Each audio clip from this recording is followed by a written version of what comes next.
नमस्कार। एक दुखद खबर इस समय गवर्नमेंट मेडिकल कॉलेज के मार्चरी रूम के बिल्कुल बाहर है, जहां पर एक 12 साल की बच्ची जिसका नाम हर्षिता अरोड़ा डॉटर ऑफ शमशेर सिंह अमृतसर के रहने वाले थे, घाटी की तरफ जा रहे थे घूमने के लिए, पर नहीं पता था कि उसमें अपनी बच्ची की यानी खोना पड़ेगा। हर्षिता की जिस तरह से रास्ते में रामबन में पहुंचते ही स्टोन शूटिंग के चलते गाड़ी पर जो पत्थर पड़ा उससे हर्षिता की जान चलेगी। आप देख रहे हैं, इससे माता पिता हैं और खुद अंदाजा लगा सकते हैं कि इनके दिल पर क्या बीत रही होगी। इनके जिगर का टुकड़ा जो आज इस दुनिया में नहीं, इन्हें छोड़कर हमेशा के लिए अलविदा कह दिया इस दुनिया को। एक बड़ी दुखद खबर माता पिता के लिए।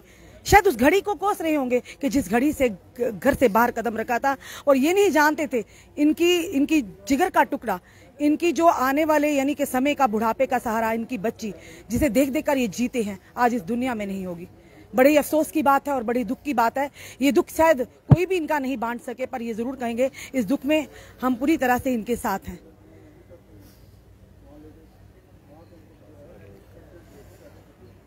और ये भली भांति हर कोई माता पिता जो भी इस समय हमें देख रहा होगा, वाकई वो आप इनके दुख को समझ सकते हैं। हम जरूर कहेंगे कि हर्षिता की आत्मा को शांति मिले, इनके परिवार को, इनके माता पिता को इस गम से बाहर आने की भगवान शक्ति दे। सोचा नहीं था जो हो गया, और पैरों तले जमीन निकल गई इस हादसे को देख करके।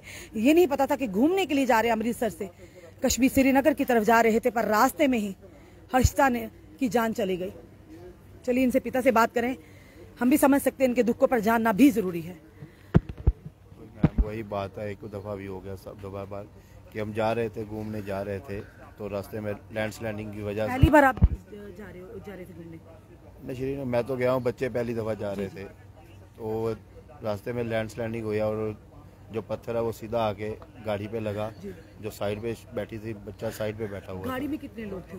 हम 6 जाने थे करीब। बच्चे सब ठीक है ना? बाकी ठीक है सब। उसके बाद जब लगी फिर उसके बाद हॉस्पिटल? उसके हाँ जी, हॉस्पिटल लेके गए, वहाँ पे जो रामबन में हॉस्पिटल है, तो उन्होंने हमें रेफ़र कर दिया। थोड़ी देर बाद ट्रीटमेंट करके थोड़ा सा रेफ़र कर दिया कि आप जीएमसी ले जाओ। जो रामबन में ट्रीटमेंट है, आप उससे संतुष्ट थे?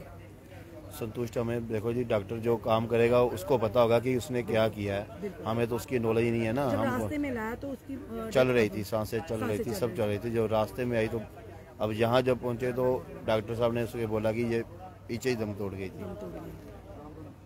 आपने कभी सोचा, हम आपका दुख समझ सकते हैं सर? सोचता बच्चे वाली कौन सोचता था। एक ही बच्चा और भी आपके पास? बच्चे तो हैं, पर पढ़ती थी हर्षिता? हाँ जी। कौन सी क्लास में? 7th में। आप देख रहे हैं, हम माँ से नहीं पूछेंगे क्योंकि इस समय जिस गम में ये हैं, हम उसका अंदाजा भी नहीं लगा सकते। मैम हौसला रखिए, मैम हौसला रखिए, आपको उसे लेकर भी जाना है वापस। मैम हौसला रखिए, प्लीज आप हौसला रखिए, आपने वापस भी जाना है, उसे लेकर जाना उसको। आप देख रहे हैं समय हर एक की आंख नम होगी इस समय। हम जरूर, हमारा भी दिल दुख रहा है इस समय इस माँ की हालत को देखकर।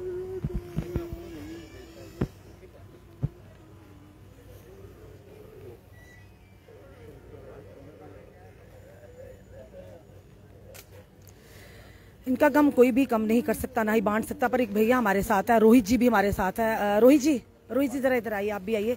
ये जरूर जानना चाहेंगे, जिस तरह से इनके पिताजी ने, हर्षिता के पिताजी ने बताया कि रामबन हॉस्पिटल ले गए थे, पर उन्होंने थोड़ा मतलब उन्हें ट्रीटमेंट देकर तो यहाँ भेज दिया, और उन्होंने कहा रास्ते में सांसें चल रही थी, हॉस्पिटल में पहुँचने से पहले दम तोड़ दिया हर्षिता ने।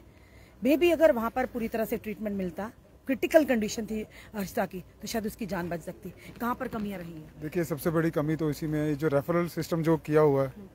हम आए दिन देखते हैं कि बस छोटी सी बात होती है, रेफर कर दो जी जीएमसी पे, और लोगों की भड़ास निकलती है जीएमसी पे। बट कहीं ना कहीं जो लूप होल है वो वहाँ पे है, पीएचसी में, जो इनके जो छोटे छोटे डिस्ट्रिक्ट में हॉस्पिटल है, यहाँ तो उनको आप बंद ही कर दो, तो इसी को अपग्रेड करो ना, सारा स्टाफ वहीं से उठा लो, यहीं पे ले आओ। कोई क्रिटिकल एम्बुलेंस नहीं। अगर उस बच्ची को, मैं आपको बताऊं, अब मैं आपके कैमरामैन जी को कहूँगा वहाँ पे देखें वो कितना ब्लड है। जब उस बच्ची की बॉडी शिफ्ट करी है ना, तो ऐसे लग रहा था सिर्फ लिपापोती की गई है, ऐसे ऊपर रख के, कॉटन रख के। दिखा नहीं सकते खून, पर हमने देखा है। तो कहीं ना कहीं ये सामने क्लियर है कि लापरवाही है मेडिकल डिपार्टमेंट की। ये जिनके जो भी इनके बीच समय नुमाइंदे बने हुए हैं, जो सीनियर, जो चीफ सेक्रेटरी हैं, जो भी इनके हैं, तो कहीं ना कहीं वो लोग जिम्मेवार हैं। देखिए, आप आराम से अपने घरों में कुर्सियों पर बैठे हो, बड़ी बड़ी बातें कर रहे हो, ऑन ग्राउंड क्या हो रहा है, जमीनी हकीकत से लोग रूबरू होते नहीं। और वहाँ अपने आलीशान एसी कमरों में बैठ के ऑर्डर पास कर देते हैं। अबे तुम जमीनी निकलो ना। स्मार्ट सिटी बनाने में कोई फायदा नहीं है, स्मार्ट हॉस्पिटल्स बने, स्मार्ट पीएचसीज बने, क्रिटिकल एम्बुलेंस होनी चाहिए। मैं साफ तौर पे कहता हूँ कि अगर बच्ची को वहाँ पे अच्छा ट्रीटमेंट मिला होता तो आज इस परिवार की बच्ची साथ होती। क्या मैसेज लेकर जाएंगे यहाँ से? बिल्कुल, ये देखिए एक तरफ हम G20 की मेजबानी कर रहे हैं, बड़े बड़े दावे कर रहे हैं कश्मीर, ये उसी से कहीं ना कहीं प्रभावित होकर ये परिवार भी घूमने आया था। अभी क्या यादें लेके आ जाएगा यहाँ से? और नाकामी किसकी है? गवर्नेंस की।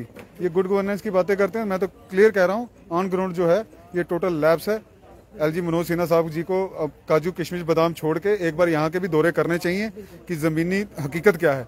जिन चीफ सेक्रेटरियों के भरोसे आप चल रहे हो, ये लोग भरोसे के लायक नहीं है। आप प्लीज, रिक्वेस्ट है हाथ जोड़ के आपके, ऐसे और परिवारों के साथ पता नहीं आने वाले दिनों में क्या हादसे हो, उनको बचाया जा सके, इसलिए इनको दुरुस्त किया जाना बहुत जरूरी है। जिस तरह से एक्सीडेंट्स भी होते हैं, हम देखते हैं काफी भयानक एक्सीडेंट, और रास्ते में लाते लाते इतनी क्रिटिकल कंडीशन होती है कि रास्ते में वो लोग दम तोड़ देते हैं। अगर पीएचसी की बात करें, पब्लिक हेल्थ सेंटर की बात करें, हॉस्पिटल्स की बात करें, वही सुविधाएं अलग अलग डिस्ट्रिक्ट में मिले तो लोगों को यहाँ आने की जान भी बच सकती है। और बिल्कुल मैम ऐसे है, लेकिन देखिए जिस हिसाब से लड़की को हिट हुआ है, मीटर लगा था, उसके हेड इंजरी पे लगी थी, तो उसकी ब्लीडिंग हुई, क्योंकि वहाँ पे ट्रांसफर रेफर करने की जरूरत क्या थी मैम? अगर वहाँ पे कर देते हो, वहाँ आज जान बच जाती। तो 3-4 घंटे का डिस्टेंस लेके यहाँ पे आ रहे हैं, तो इतनी प्रॉब्लम हुई तो जान कैसे बच सकती? बिल्कुल ब्लीड हो चुकी थी लड़की। जब यहाँ पहुंची तो नगरोटा में कह रहे थे डेथ हो गई हुई थी, तो यहाँ तो डिक्लेयर यहाँ पे किया, लेकिन अगर ये डिस्टेंस नहीं होता, अगर वहाँ प्रॉपर ट्रीटमेंट होती तो लड़की की जान बच सकती थी। बाकी तो वहाँ पर हॉस्पिटल में ले गए थे, मैम हॉस्पिटल में ले गए हुए थे, वहाँ पे डॉक्टर्स ने रेफर कर दिया, उन्होंने नॉर्मली बैंडेज वगैरह की और भेज दिया। हम दिखा नहीं सकते, पर ब्लीडिंग काफी ज्यादा ब्लीडिंग थी। हम रात से यहीं पे, काफी ज्यादा ब्लीडिंग थी। अब देखो फैमिली का हाल देखो, हम रोड की बुरा हाल है काफी ज्यादा। तो अगर ये चीजें नहीं होती, सबसे बड़ी बात है NH-44 के लिए मैं बोलूंगा कि सबसे पहले अगर ट्रैफिक यही था, लैंड स्लाइडिंग हो रही तो आपको रोकना चाहिए था सबसे पहले, कि रोक देते, हाँ बंद करनी चाहिए।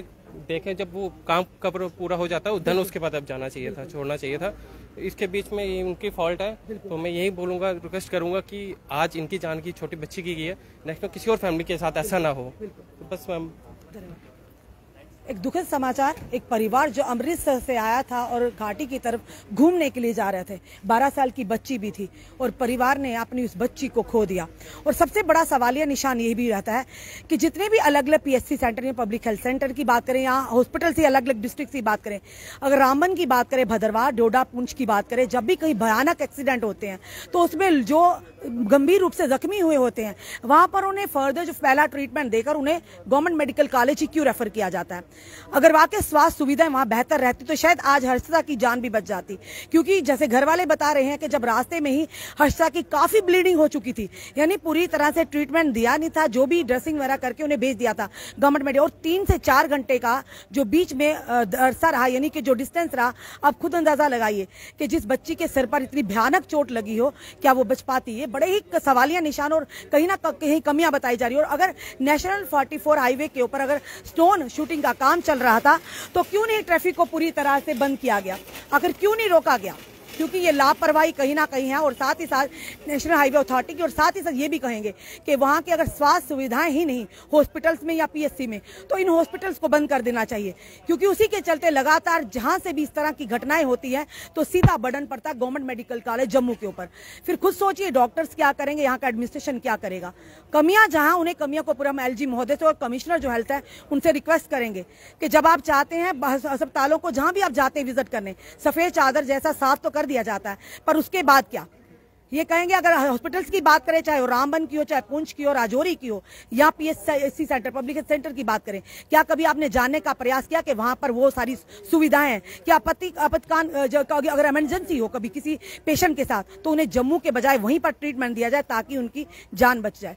क्या मैसेज लेकर जाएंगे जो अमृतसर से आए थे परिवार अपनी बच्चियों को लेकर यहाँ पर घूमने के लिए? आज बच्ची की, यानी ये कहेंगे यहाँ से उसकी जान ही चलेगी, हमेशा के लिए उन्होंने उस बच्ची को खो गया। आज उनके साथ, कल किसी और के साथ भी हो सकता। तो इसलिए निवेदन करते हैं एलजी महोदय से, एलजी सर आप कम से कम हॉस्पिटल्स के हालात पर नजर मारिए, सरप्राइज विजिट करिए, तो आपको साफ दूध का दूध और पानी का पानी दिख जाएगा।